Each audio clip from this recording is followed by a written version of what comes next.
Hey everyone, I wanted to wait until the weekend was over before posting this because I wanted to give you all a chance to watch Black Adam.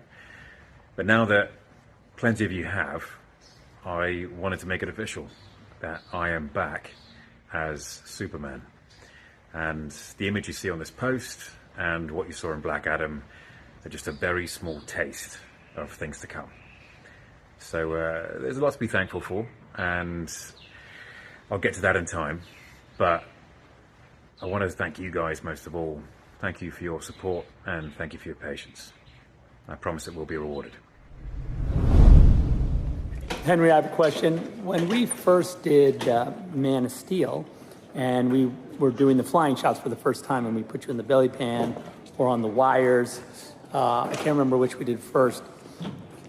Did it feel odd to be, just there in front of green screen, doing your flying, shots, with us just touching the camera and you having to act like you're flying, but, before you had ever seen what it might look like or what it might feel like?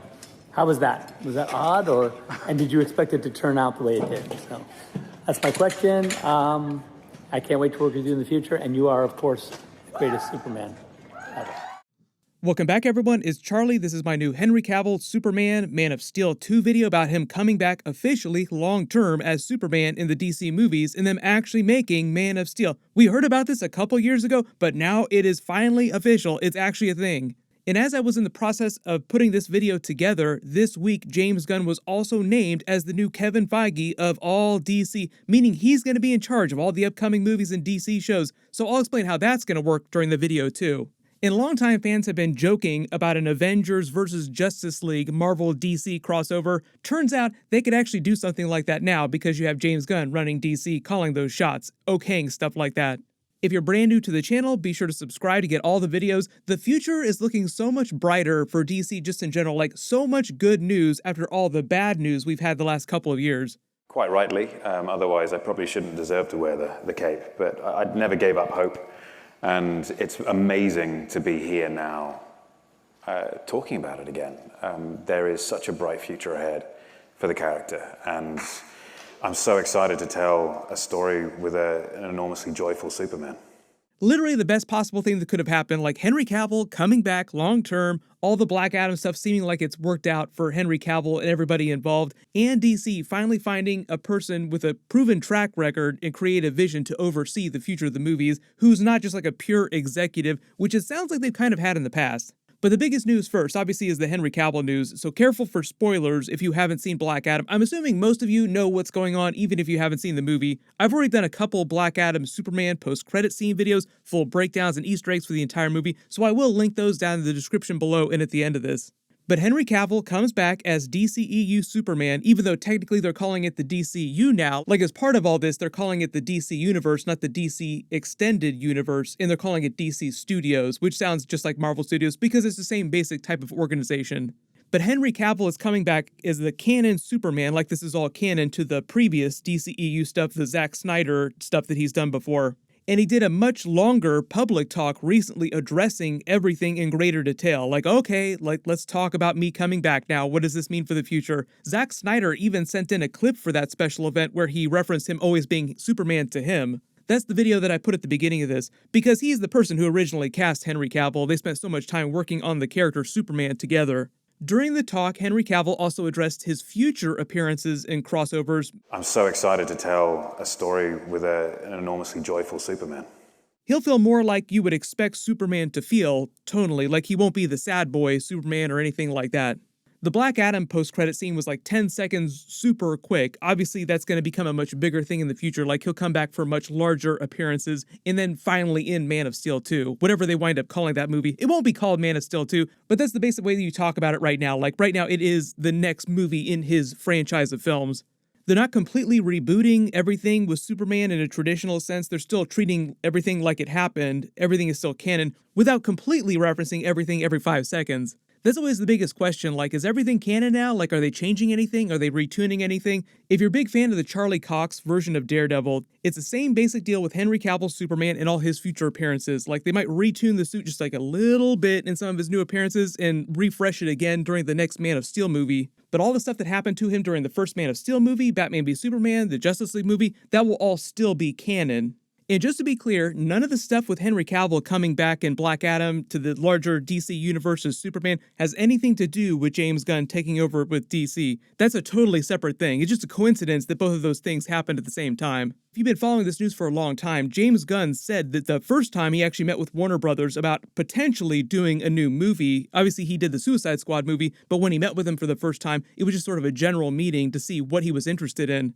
The Warner Brothers executives specifically pitched to him doing a new Superman movie. They basically told him he could do anything that he wanted, any kind of movie, use any kind of character. They pitched him Batman as well, because this was before they had locked down Matt Reeves for the next Batman movie. He obviously chose to do the Suicide Squad characters because that's more of his vibe, doing the C and D-list characters like the Guardians of the Galaxy type of energy with DC characters. But for like a brief hot second, there was a chance that James Gunn could have done a new Superman movie. And no, I do not think that James Gunn is going to direct the Man of Steel 2 movie. I think that that'll be somebody completely different. Even though he's taking over all of DC, he'll still have his own side projects that he works on himself, like Peacemaker Season 2. He's working on some other spin-offs in some other DC movies, but those will be more like the movies that you typically expect him to do. But given that he is taking over DC, he will creatively oversee whichever director and writers they hire to do Man of Steel 2. Right now, the talk is that the Christopher McQuarrie pitch that he had a long time ago with Henry Cavill is back in the mix. Christopher McQuarrie said that he had a pitch that he and Henry Cavill came up with for Man of Steel 2. It was rejected at the time by the previous powers that be, but they've all either been fired or quit.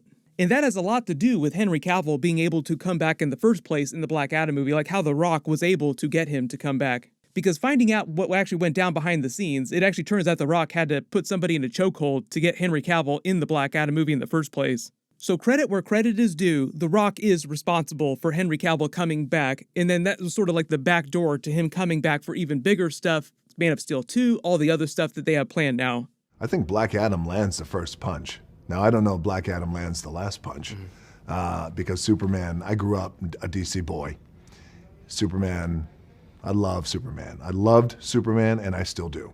I was also listening to the fans at the same time, where you have Black Adam. We will create Black Adam for him to be the most powerful and unstoppable force on this planet. The most powerful and unstoppable force in the entire universe has been on the sidelines for too long. So The Rock really wanting Henry Cavill this whole time, these last several years that he was trying to get the movie made, along with the new Warner Brothers Discovery CEO that obviously has done a lot of controversial things, like he's canceled a lot of stuff as well. During his presentation, he specifically shouted out this new focus on doing more Superman stuff. So clearly the company wanted to do more Superman stuff, and you have The Rock that's trying to make Black Adam a much bigger thing and pushing for Henry Cavill, who has a lot of power over his own films. So that's how they landed the giant Henry Cavill Superman-sized W. So you take those W's when you can get them. As far as the plan for future Superman stuff the next couple of years, The Rock has said that Black Adam 2 currently isn't intended to be just the Superman versus Black Adam movie. He's not totally sure how they're going to pay off that fight, but they will pay it off. Now they're in the process of actually banging out a much bigger, longer-term deal for Henry Cavill so they can actually start making Man of Steel 2. Because of all the DC stuff that's been canceled or pushed off recently, reportedly what happened is they canceled plans for a Supergirl HBO series with that new version of Supergirl, and now she's just going to stay multiverse. Like, she's still going to be part of the upcoming movies, but they're not making her like the de facto only super person on screen. Henry Cavill is coming back as your main version of Superman on the main Earth. So when we get to the Flash movie, he might be wearing a different version of the costume. When we get to Man of Steel 2, they'll probably creatively retune the costume just a little bit again. No big surprise there. Just to explain all the James Gunn stuff, yes, he is taking over DC, but that's really not going to happen until he releases Guardians of the Galaxy 3. Kevin Feige specifically did an interview about this. He was very congratulatory. He was like the first person to congratulate James Gunn. He said he'd be the first person in line to see all the stuff that he did. We have a wonderful thing called the Guardians of the Galaxy Holiday Special coming out. We have a wonderful thing called Guardians of the Galaxy Volume 3 coming out in May. How will he have any time to work on DC until May, I don't know. But once he does have the time, I'll be very excited and first in line. but only after he finished working on all the Marvel commitments that he has right now, like the Guardians of the Galaxy Holiday Special and Guardians of the Galaxy 3. Like, he's very busy, but as soon as he's done working on our stuff, I cannot wait to see what he does at DC. That just means that James Gunn won't do a lot of heavy lifting at DC in his new role until spring next year after Guardians of the Galaxy 3 comes out in theaters. His partner, Peter Safran, who's done a bunch of previous DC movies, is doing more of the business stuff, like the financial side of all the DC movies and shows now. James Gunn is doing more of the Kevin Feige thing, where he's more of the creative vision, working on more of the creative aspect of everything. If you have any other Henry Cavill Superman questions or James Gunn questions that I didn't address during this, just write them below in the comments and I'll add them in my future bonus videos. Everyone click here for that Black Adam post-credit scene video, and click here for my new Ant-Man and the Wasp Quantumania trailer video. Thank you so much for watching. Everyone stay safe. I'll see you guys in the next one.